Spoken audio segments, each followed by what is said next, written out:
Amados irmãos da Primeira Igreja Batista em Mogi Guaçu, Deus abençoe vocês. Hoje eu quero pensar com vocês sobre o texto de Lamentações, capítulo 3, versículos 20 a 29, sobre o tema, o fundamento da nossa esperança.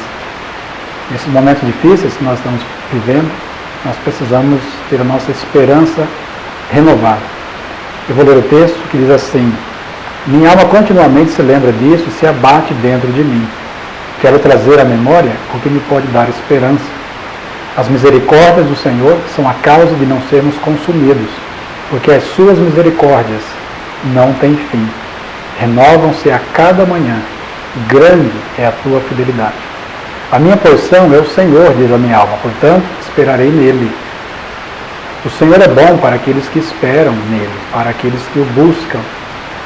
Bom é aguardar a salvação do Senhor, e isso em silêncio. Bom é para o homem suportar o jugo na sua mocidade, que ele se assente solitário e fique em silêncio, porque esse jugo Deus o pôs sobre ele. Põe a sua boca no pó, talvez ainda haja esperança. Esse texto foi escrito pelo profeta Jeremias num dos períodos mais difíceis da nação. Nação de Judá, o Reino do Sul, no ano 586, aliás, foi invadida pelos babilônios. A cidade de Jerusalém foi destruída e principalmente o templo, tão estimado pelos judeus, foi destruído também. Imagine a aflição e o trauma do povo. É nesse contexto que o profeta Jeremias expressa a sua dor, a sua agonia, o seu sofrimento. Ele que acompanhou tudo aquilo estava atônito, vendo a cidade que ele tanto amava, o templo, que o local onde Deus era adorado, sendo destruído. E o pior disso, que isso foi trazido como disciplina pelo próprio Deus.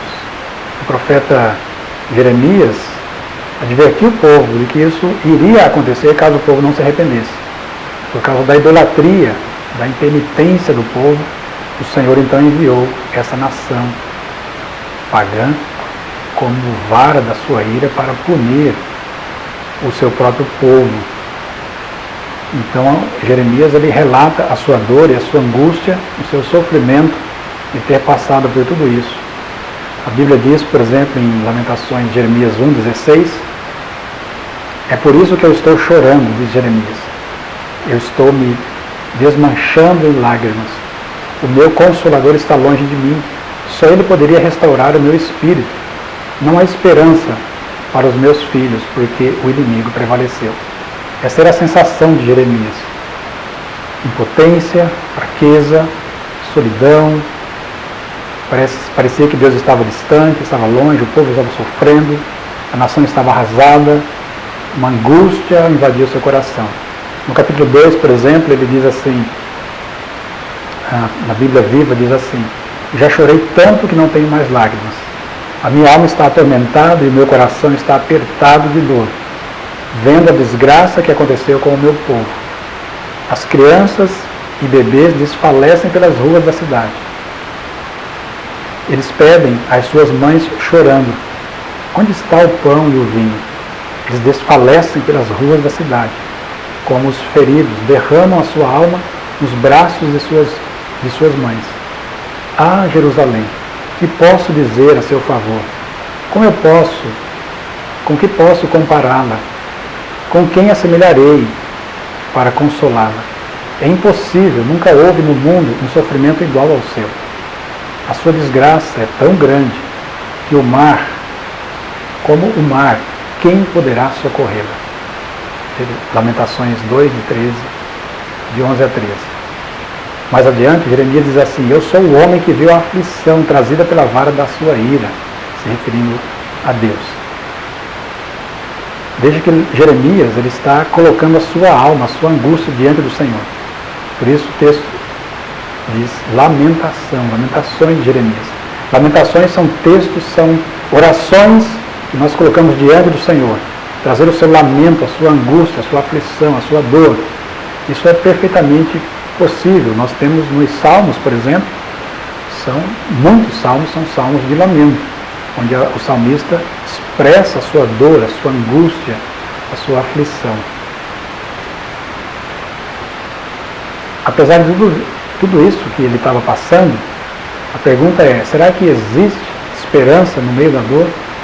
Quando nós vemos, por exemplo, a sua aflição, a sua angústia, a sua dor, o que trouxe alegria para Jeremias? O que trouxe esperança para o seu coração? Nós podemos ver que foi a fidelidade de Deus. A declaração sobre a fidelidade de Deus está no centro do livro de Lamentações. Ela é como um farol em meio à escuridão.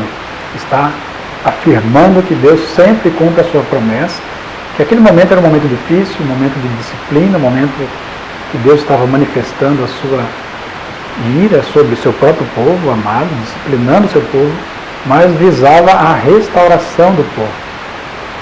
A própria Bíblia diz isso em Hebreus capítulo 12, que nenhuma disciplina no início parece ser boa, mas depois ela produz um fim proveitoso.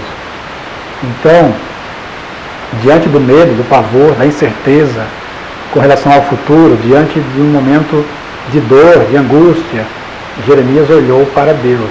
E eu convido você a ter essa mesma atitude, olhar para o Senhor e ter a sua esperança renovada na graça e na misericórdia de Deus. Esperança em meio ao desespero, esperança em meio às incertezas, esperança com relação ao futuro e assim por diante. Onde estava a esperança de Jeremias? Essa é uma pergunta que nós precisamos fazer. O texto diz que estavam nas misericórdias do Senhor. Isso é o primeiro ponto. As misericórdias do Senhor são infindáveis. Ele diz isso no versículo 21 e 22. As misericórdias do Senhor são a causa de não sermos consumidos, destruídos. Porque pela infidelidade do povo, Jeremias está pensando, Deus poderia ter destruído tudo, não ter sobrado nada, e ele ainda seria um Deus justo. Mas Deus ainda preserva o povo, o leva para o cativeiro, o disciplina e promete, depois de 70 anos, trazer esse povo restaurado e renovado. Deus é fiel. As misericórdias do Senhor. A palavra misericórdia aqui significa amor pactual, amor da aliança, a lealdade de Deus. Deus cumpre a sua promessa, Deus cumpre o seu pacto. O autor aos Hebreus diz que Deus fez uma promessa a Abraão e por não haver ninguém maior do que ele próprio, ele jurou dizendo, certamente eu o abençoarei e multiplicarei os seus descendentes. Deus jurou por si mesmo, diz o autor aos Hebreus no capítulo 6, porque não havia ninguém maior por quem poderia jurar. As misericórdias do Senhor são a causa de não sermos consumidos, porque as suas misericórdias não têm fim. A palavra misericórdia, segunda expressão que ele usa, significa bondade, ternura, fidelidade, compaixão de Deus. É muito interessante. Ele usa fidelidade duas vezes, misericórdia duas vezes. A primeira se referindo ao amor de Deus, o amor imutável de Deus, o amor pactual. Na segunda, a palavra misericórdia significa a bondade de Deus, significa ternura. É como a mãe que está cuidando do filho do seu ventre, aquele cuidado especial que ela tem pelo seu filho.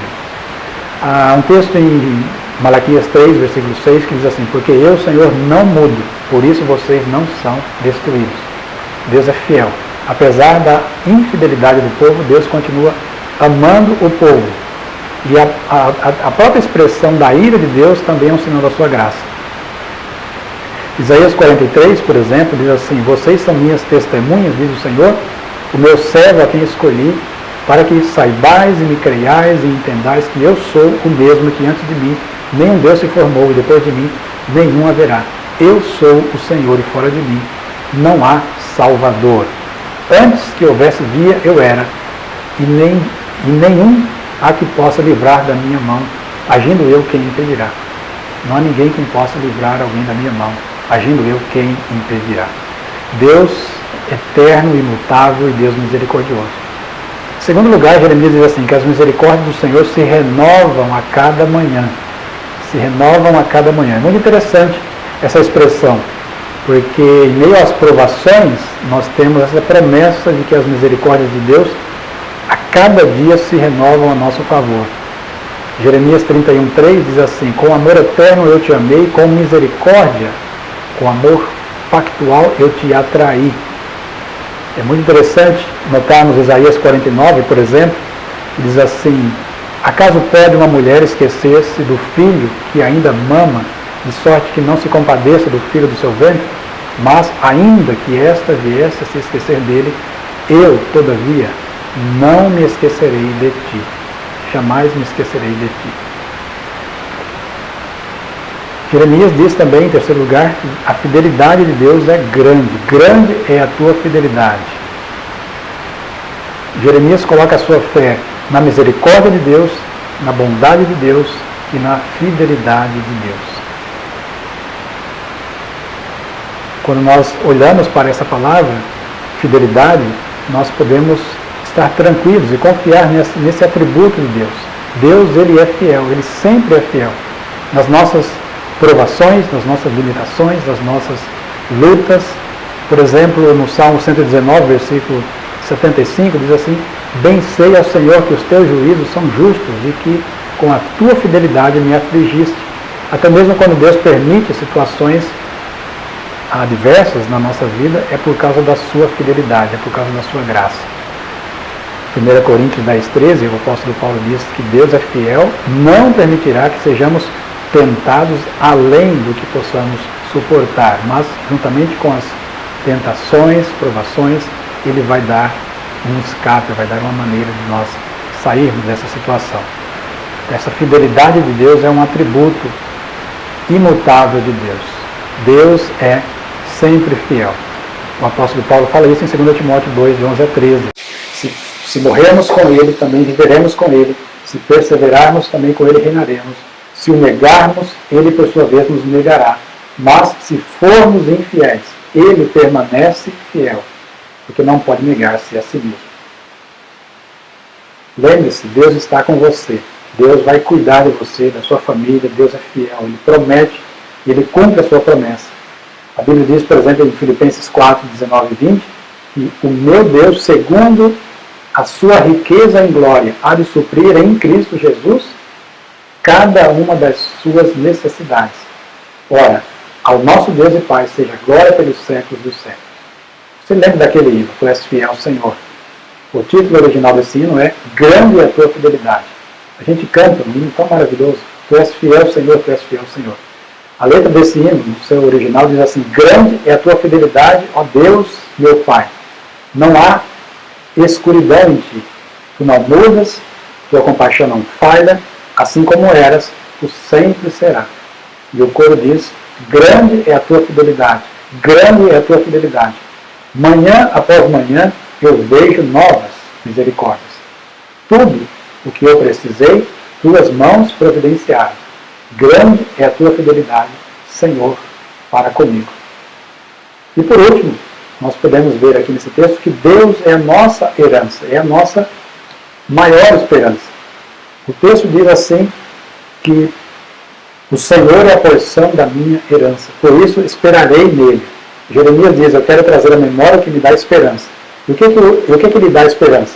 As misericórdias do Senhor, que são renovadas a cada manhã, que é grande, porque prova a sua fidelidade, e agora ele diz: a minha porção é o Senhor, a minha herança é o Senhor. Jesus Cristo é a nossa maior herança, é a nossa maior herança. Porque aquele que não poupou o seu próprio Filho, antes o entregou por todos nós, porventura não nos dará juntamente com ele, graciosamente com ele, todas as coisas? Diz Paulo em Romanos 8, 32. Então, Deus nos ama, a sua misericórdia é infindável, Deus prova o seu amor para conosco, a sua misericórdia se renova a cada manhã por nós, a sua fidelidade é imutável, é grande a sua fidelidade. Por isso nós podemos confiar e descansar eternamente nele. O Senhor é o fundamento da nossa herança. Eu concluo dando para você a expressão dita pelo salmista Asaf. Momento de crise, momento de sofrimento, de incertezas, ele foi ao templo, ele orou e colocou diante do Senhor a sua angústia. E no final do Salmo 73 ele diz assim: quem tenho eu no céu além de ti? E a quem poderia eu querer na terra além de ti? Ainda que a minha carne, ainda que o meu corpo e o meu coração desfaleçam, Deus é a fortaleza do meu coração e a minha herança, a minha porção para sempre. Foi isso que Jeremias aprendeu Essa foi a lição que Jeremias aprendeu. Deus era a sua porção. Os babilônios destruíram a cidade, destruíram o templo, destruíram as famílias, mas não destruíram aquilo que era mais precioso para Jeremias, o seu Deus. A sua esperança em Deus, ninguém poderia tirar. Nesse momento de angústia, de aflição, você pode se refugiar em Cristo Jesus. Ele disse, venham a mim todos vocês que estão cansados, sobrecarregados, e eu vos aliviarei. Tomem sobre vocês o meu jugo, aprendam de mim, e vocês encontrarão descanso para as suas almas, porque o meu jugo é suave e o meu fardo é leve. Portanto, confie, aguarde, espere no Senhor. Por quanto tempo ainda nós não sabemos, mas renove a sua esperança na fidelidade, na misericórdia, na graça de Deus e na herança maior que você tem, que é o próprio Deus. Judas diz assim no final da sua carta, ora, aquele que é poderoso para vos guardar de tropeços e para vos apresentar com exultação, imaculados diante da sua glória, ao único Deus, nosso Salvador, mediante Jesus Cristo, nosso Senhor, seja glória, majestade, império, soberania, antes de todos os tempos, agora e para todos sempre, por todos os séculos. Amém. Deus abençoe a sua vida, em nome de Jesus. Amém.